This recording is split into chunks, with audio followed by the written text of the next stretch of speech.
very, very incredibly special guests today on our show. Nicholas Gritz, young pianist, and Teresa Calamagno, young soprano. So this is our young artist opportunity for you to meet and talk with our young artists, to see their work and to see what they've done.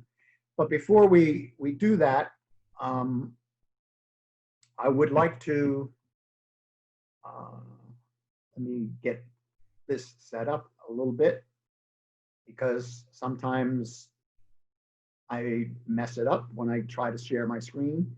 So I want to share the screen. I want to make mention of a few of organizations in Madison that have helped us, that have been supportive, that enabled us to do our virtual summer festival. I know many of you were able to watch some of those wonderful concerts, and I'd like to let you know that we are going to continue doing virtual concerts, even when we get back to doing full live concerts. And I think we're actually going to be collaborating with the New York Classical Music Society on a virtual international music festival. So lots of things in the future, and I want to thank a number of people and organizations in Madison, especially the Madison Community Arts Center, Eric Afen, who has opened the doors for us to do our recording for our festival concerts in Madison. A lot of what we do is also collaboration with Madison Arts and Cultural Alliance, MACA, very important organization here in Madison, and the Madison Downtown Development Commission. In return for our use of the facilities and other help, we've been asked to help with the recovery as we all try to recover. These are some of the businesses in Madison. Madison Bagel Cafe, which I frequently go to do my composing. Those who know me know I don't compose at home. I compose at a cafe while I'm sipping coffee or something. So the Madison Bagel Cafe lets me sit there and compose, and their food is excellent. Salvatore Minardi, his salon here in Madison, that's who I go to. So if you like my new hairstyle and everything, Salvatore is to thank for that. Shanghai Jazz, one of the leading jazz places in the world, is right here in Madison. Romanelli's, many of you have joined us at Romanelli's for our post-concert parties, our annual celebrations, where they do a great job with everything. Evan Ardell and Ardell Financial Services helps sponsor and make these broadcasts possible, as does Sound Ledgers. Andrew Massini is independently and doing bookkeeping and accounting work and helps make this possible. But as with any public broadcasting, public event, all that we do relies mostly on help from listeners like you. So anytime you have any $20, $25 burning a hole in your pocket, it can help us with our costs for even a cost of a show like this. It's not enormously great, but it still is, it costs something to put it on. So any help is made possible, and all the money that you get, that anybody gives, goes to the orchestra and goes to the artists to help keep us alive, keep the music going. So those are that's the full advertising for the day, the full spiel that I would give. As I said, today is our Young Artist Program, a chance to meet. The Baroque Orchestra from the very beginning has been sponsoring young artists. We were the main sponsors for the Pearl and Julius Young competition. We are the main distributors for the Cynthia Platt Scholarship. So we are involved with promoting and recognizing young artists. So what I'd like to do is introduce them and let them talk about who they are. But before they talk, I'd like to play a little bit of their music so you know who they are, you know how they sound, you know what phenomenal musicians and what phenomenal artists these are. I don't know whether it's still politically correct to say ladies first, but we're going to go ladies first anyway. And we'll meet Teresa Calamagno. But first, let's hear a little bit of Teresa singing, Teresa has done several things with the orchestra. She has sung in our cabarets. She has covered the role of Adina in Les d'Amore. And she, 2 years ago when we did Die Fledermaus, if you know the opera Die Fledermaus, the second act is basically a big party act. And in the middle of the party, everything stops for guests to sing their favorite arias. And so Teresa made her debut with the orchestra by singing at this party situation. So let me get that set up. And let's listen to Teresa, and then we will meet her.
So, Lisa sounds pretty good, don't you think? Yes, great but somebody voice. had a hot mic. Yeah, somebody has a hot mic. Let me mute everybody, and then you can unmute yourself again. Okay, so Teresa, you need to unmute yourself. Tell us who you are. Well, thank you first and foremost for inviting me on today. It's a really beautiful thing because, you know, many of us singers can't really get out and perform to the extent we like to. So I am a lyric soprano. I live in Bergen County, New Jersey, so a little bit ways up from Morris County, where Bob is. And I met Bob, and we just had this great connection talking about Mozart and Don Giovanni in a cafe. And ever since then, we've just really collaborated with each other, and I've appreciated all the opportunities Bob has given me to sing in his cabarets, like he told you, and the operas. I'm looking forward to getting back to that in live. Yeah, we're looking forward to having you again, hopefully not in the too distant future. How old are you now, Teresa? So I am 21 now. Right. At the time I did the, I guess it was O mio bambino, I was 19. Yeah. I think. Yeah. So. Great big voice for a young singer. Tell us, what do you do when you're not singing? When I'm not singing, I am busting up the New Jersey real estate market 7 days a week. Selling houses. It's definitely a different world. Different background than many of the of our artists. And what is your nickname? My nickname? Yeah, that you use for your I think on Instagram or one of those. Teresa the Singing Realtor. I think that is so truly fascinating. Nicholas Gritz was one of the recipients of the Cynthia Platt Scholarship several years ago. I forget, how old were you then, Nicholas? I think maybe 11 or 12. Yeah, I think I was 12. I think you were 12. Nicholas has appeared with us. He's played sonatas and he's played a concerto. He's played several times. He's played at private fundraisers. He's played at private little salons, and he's played at our chamber music concert in the summer festival. And on January, the last concert we did before everything shut down, he was a featured soloist on the Haydn piano concerto. That was absolutely magnificent. So before we meet Nicholas, let's listen to a little bit of that Haydn concerto.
job, Nicholas.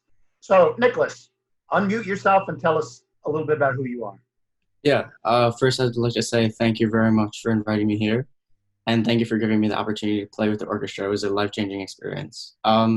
So obviously, my name is Nicholas Fritz. I'm a senior in high school at Del Barton School in Morristown. I live in Chatham, New Jersey, and I've been a member of the orchestra since 2014. And as Bob was saying earlier, I've played in various groups like chamber concerts at different events, but definitely the highlight of my musical career was playing with the orchestra. I've never done that before, and it was a really different experience, but I really enjoyed every minute of it.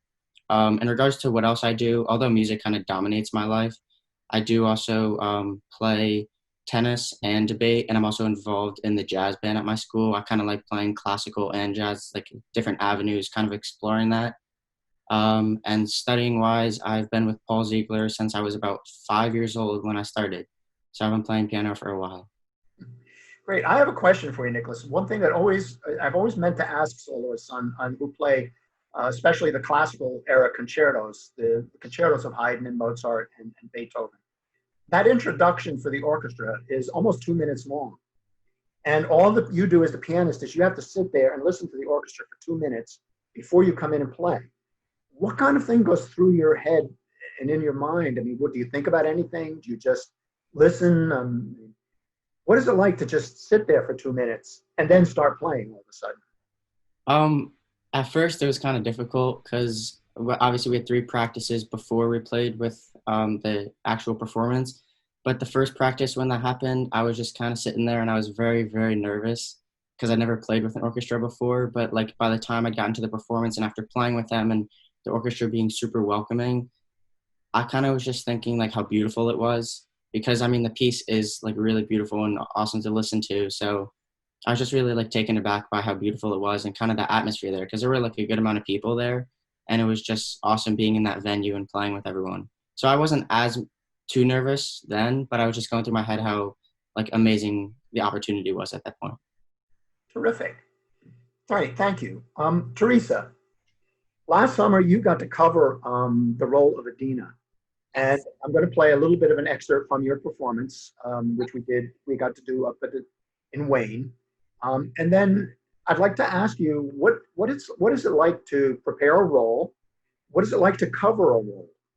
How different is it singing an aria in isolation, like you did with the Fledermaus? And then how different is it to sing an aria actually in character and part? But before we talk about it, let's listen a little bit. Let me get to it.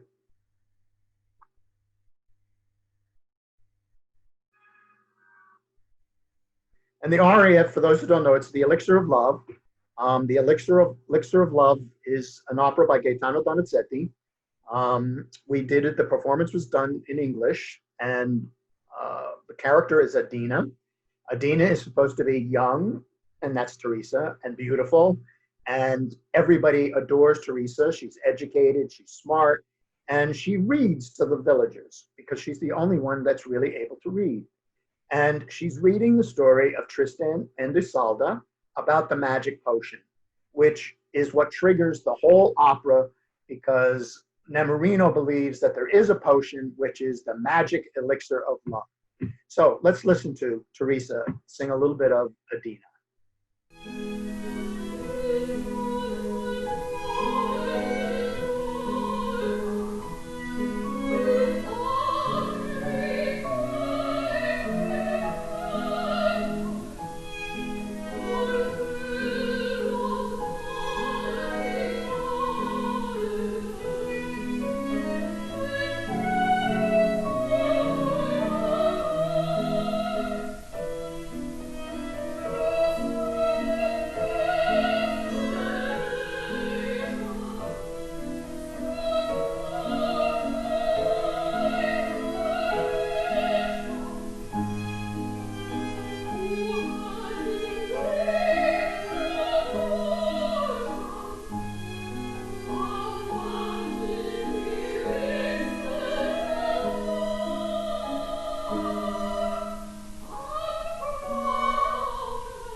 like to cover? Thank you. Great job. What is it like to cover a role and to sing an aria in the context of a story? It's quite something. So I always grew up kind of singing in concert format. So it's entirely different prepping a role than it is coming in for one kind of cameo performance, if you will.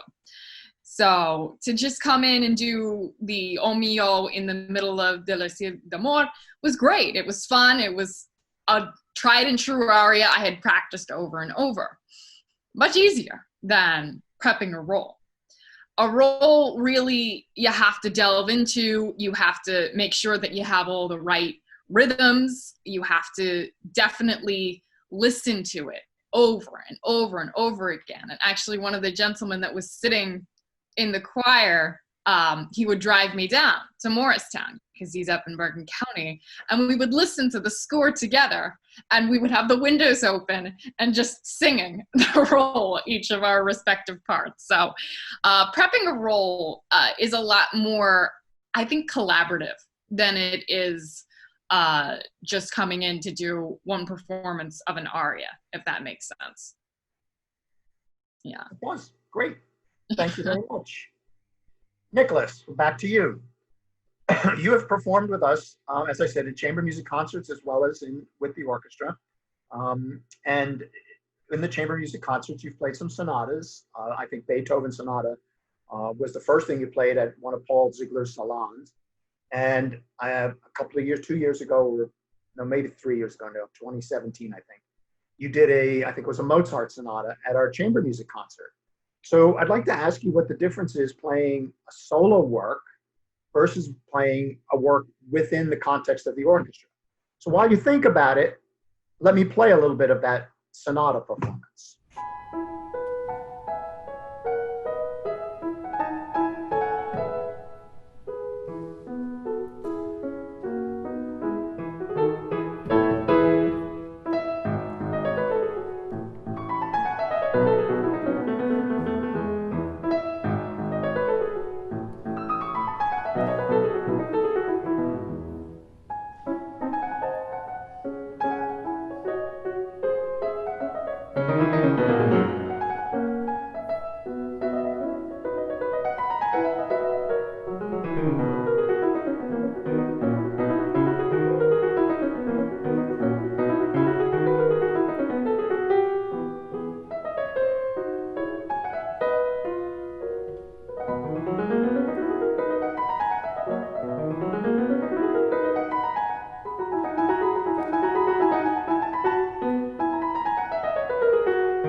Nick- Wow. yeah, Nicholas, you sounds terrific. So tell us, is there a difference, or how do you feel playing all by yourself, just a solo sonata, versus playing the solo part in a concerto in the middle of a big orchestra? Yeah, so it was actually a really big change for me because I've always played solo my entire life. I mean, I've played a few duets, but primarily it's been solo. And I'd say the biggest change was like the timing, because solo for me was actually a little bit easier because you just had to memorize the piece, play the notes, and not have to worry about anything else. But it was the complete opposite in the orchestra. So obviously you had to learn the notes, the dynamics, the rhythms, but on top of that, you had to align it with the orchestra as well. And practicing that, I pulled up YouTube videos. I would have them playing at full volume while I was practicing, when to come in. Even as Bob was saying before, the 2 minute introduction, the first few times, I didn't know when to come in. So I'd have to wait, practice, listen to it, and then you get a feel, and then you know when to come in. And it was at a certain point where I actually was listening to it so much that I started like, I can't really sing as well at all as well as Teresa, but I would start singing it in my head like during the day. It would just keep playing, and then I'd be like, oh, here's when I come in. So I just had to listen to it enough to where I would know when to come in, when to play. And so that was the biggest difference. But I would say I was extremely nervous transitioning as well. Like, especially the first rehearsal, I don't think I did great at, just because I'd never played like with an orchestra before, but they were super welcoming. They all said I did a great job, even though I don't really think I did. You did a Um, great job. but it was a much bigger sense of community and much different aspect with like the rhythm part. Terrific. So now we're going to go back to Teresa. I got one more clip from Teresa to play, from the cabaret she did. And it's a more pop type selection. So it's another different approach, a different type song. So let me play that. It's from a Broadway musical. So my question for you then, Teresa, would be, what is the difference, or is there a difference in preparation, in style, in how you approach singing an opera aria versus a musical song? Bed, I couldn't go to bed. My head's too light to try to put it down. Sleep, I couldn't sleep tonight. Not for all the jewels in the crown. I could have danced all night. I could have danced all night, and still have begged for more. I could have spread my wings and done 1,000 things I've never done before. I'll never know what made it so exciting. Why all at once my heart took flight. I only know when he began to dance with me, I could have danced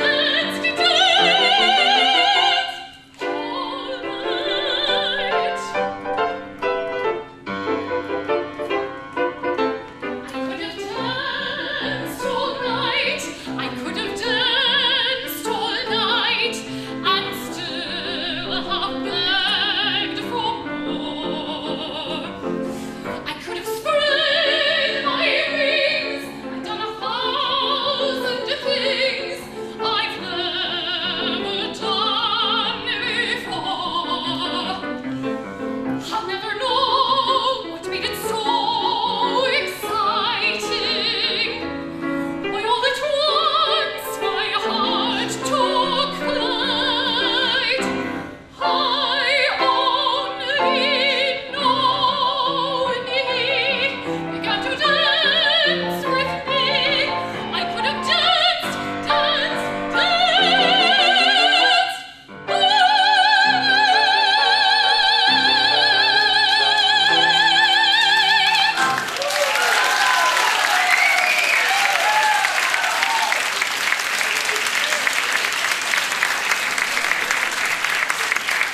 Beautiful job, great song, great selection. So how does singing Broadway differ from singing opera, or do you treat them both the same, or? No, it's an entirely different venue, an entirely different kind of interpretation you have to take.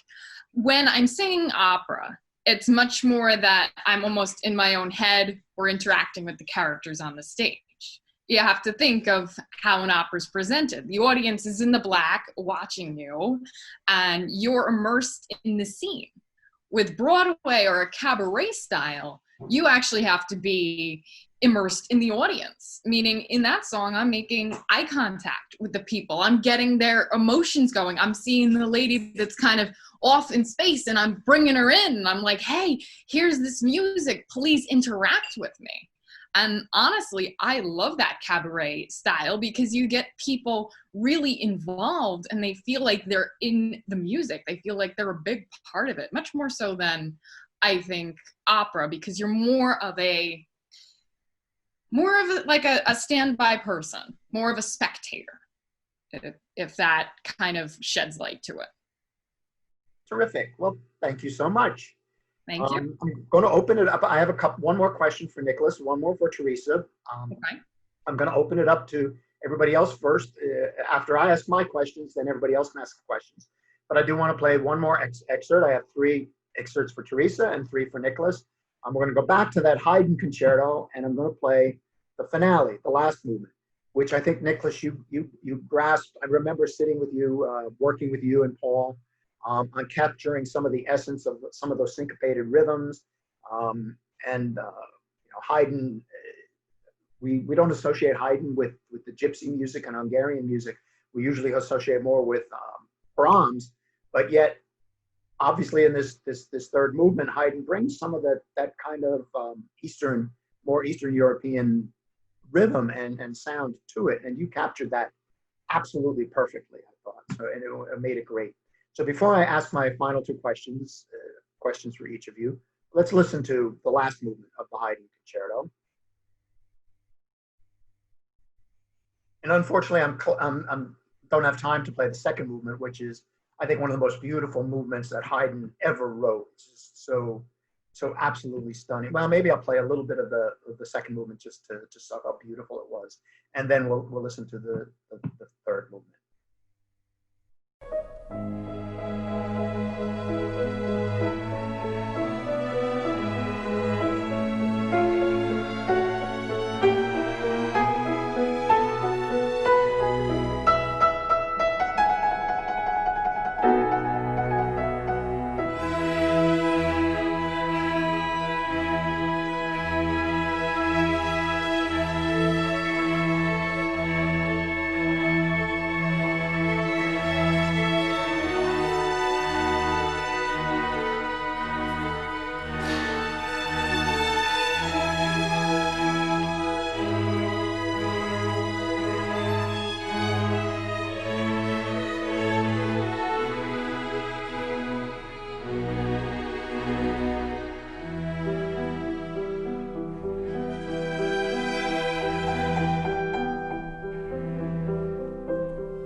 Great job, Nicholas. So my question for both of you, I'll start with Nicholas.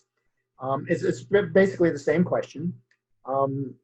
You're both very young, so you're still starting to explore the entire world of music. But in your experience, have you come across a piece of music for Nicholas, a sonata, a concerto, a suite, anything that is a goal, is something you say, I would love someday to play this composer or this concerto or this sonata. This is something I would love to, that means something to me, and I'd like to share it, and I'd like to work towards knowing it.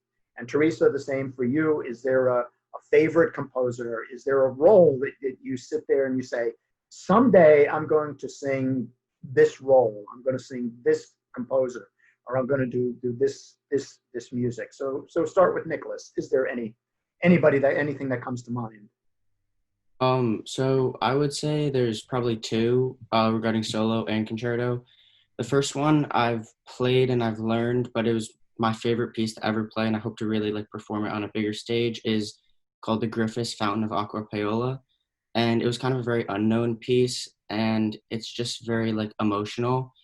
And I really like playing like, I don't know, Beethoven, Griffiths, because they're very like emotional, romantic composers. And I think it really, like, I really interact with the piece and involve myself.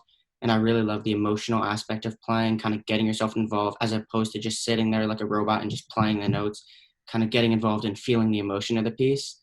And then with the concerto, I don't have one specifically that, like, I haven't thought about it too much, but definitely I really enjoyed playing the Haydn, because like you hear the first movement, it's kind of like a question and answer. Then it changes to the second movement where it's very like slow and just kind of getting involved. And then the third movement kind of just like a dance and just like a very vivacious attitude. And so I kind of like this changing styles of the pieces. So if I find something in the future like that kind of has a similar structure, I think I would really love to play that. Great. Teresa.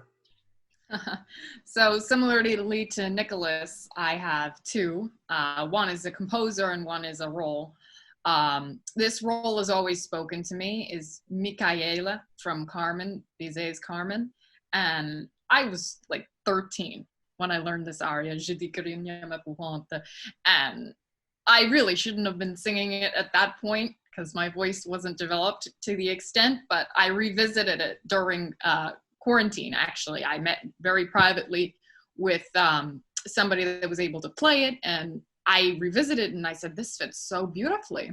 And my voice, I wanted to learn the role. So Micaela from Carmen definitely is one. And secondly, anything by Verdi. I love Verismo opera. Actually, I love Wagnerian opera, but I'm not a Wagnerian soprano. I'm not sure. I think you could develop into a Wagnerian. You do? That is like the highest compliment. You have such a big, beautiful voice. And when I was listening to you singing the Donizetti, in fact, what went through my head is, wow, there's a Wagnerian soprano in here. Really? I think so. Hey, some of them made their debuts in their 30s and 40s, so right. It's not over yet. Wagner takes a while for the voice to develop. Exactly. Not technically till you're like 26 does it fully develop, right? So I would say anything by Verdi. Right now I'm actually learning Verdi's Ave Maria from Otello. So I love it, and I was never able to float those notes before. And now I have the wide range of my voice. So I'm able to touch much more repertoire that I wasn't even able to access before. So who knows, maybe some Wagner's on the horizon in a year or two. Terrific. Okay, we have a few minutes. I want to thank everybody. Does anybody have any questions or anything that they'd like to ask quickly for Nicholas or Teresa? Kim. Nicholas, you said you were a senior. Do you, what future plans do you have for the next few years? Yeah, so that's something I've thought definitely a lot about. And so I decided that I really want to do a major in music in college. Wherever I go, I'm obviously not sure yet because the process is kind of ending right now, but I definitely do want to major in music. And I also want to not just focus on classical, but also kind of dive into jazz a little more, explore those opportunities, see which avenue I want to pursue. And who knows, hopefully it'll turn into a career in music, but I'll have to see. Terrific. Anybody else have any questions? I do for Teresa. Yes. Hi. Hi there.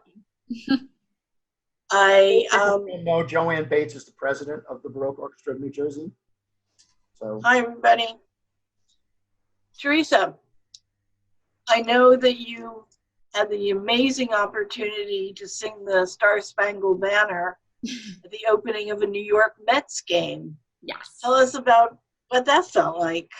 That felt like I was underwater because the microphone has a feedback of like 3 seconds.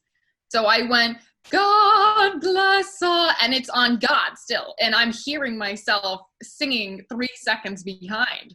So more than the 30,000 people that were in the crowd, I was just trying to focus on what comes next because I'm like, it was very confusing, but it was a monumental experience.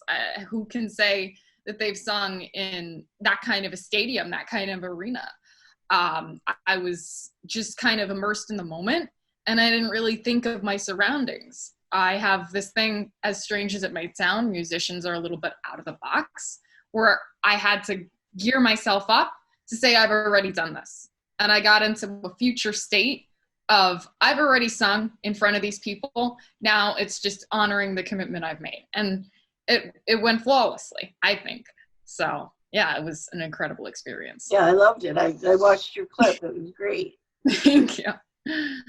I have a question for Teresa. Yes, hello, Stuart. All right, have you considered applying for the Young Artists program at the Met?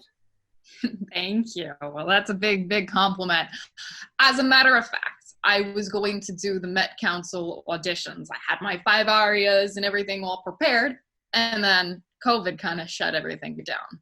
So the answer to your question is yes, Stuart, in the near future, I will be applying to do the Met Council auditions. I will look forward to seeing you in Elixir of Love at the Met. Okay. Hi, I'm Charlotte. I just want to compliment both of you on extraordinary talent and your performance. And Teresa, I'm wanting to encourage you to pursue your Wagner wishes because I hear you in Siglinda. Oh, wow. Thank you, Charlotte. That means a lot. You have such a full and rich voice. And it's, I mean, considering you're only 21, it's an amazingly mature voice. And I wish you luck on your Met pursuit. Thank you, Charlotte. God bless. Okay, thank you everybody for joining us. I hope you have a wonderful weekend. The next episode of Bach, Bagels, and Bob will probably be in about a month, maybe the beginning of November. I haven't just figured out who the guest will be. But we want to give a special round of applause and a special thank you to our young artists, Nicholas Ritz and Teresa Calamagno, for joining us this morning. I hope you all stick around for the orchestra. I know most of you, if not all of you, are on the mailing list. If you're not, contact one of us, and we will be happy to send you. Our newsletter comes out once a week, sometimes twice a week, depending on how much we have going on. I hope you've enjoyed the show today. It has been recorded, and I will edit it later today, and you can watch it again and enjoy those performances a second time or a third time. And as if you're like me, you watch it again and say, you know, I had this question and I didn't think of it at the time, but you think of it later on. So I wish the best for Nicholas and Teresa. I can't wait till we all perform together again, hopefully not too far away. And I wish everybody a great weekend and a great time and enjoy. Stay safe, stay careful, and stay connected with us and with each other. Have a great day. Thank you, Bob. Thank you, Bob. Thank you. Thank you. Thank you very much. Thank you. Thank Nicholas and Teresa. Thank you. Bob, Nicholas. Bob, keeping the orchestra going. We're trying. We're keeping it in there. Mhm. I also want to introduce Peter Howard and Wei Wang for joining us today. They're very vital musicians in the orchestra, violinist, cellist, and I'm hoping to do some kind of a virtual festival in this coming up, and hopefully they will be able to come out and be part of it, and hopefully you'll join us. So stick with us, stay tuned. We've got a lot of things in the works.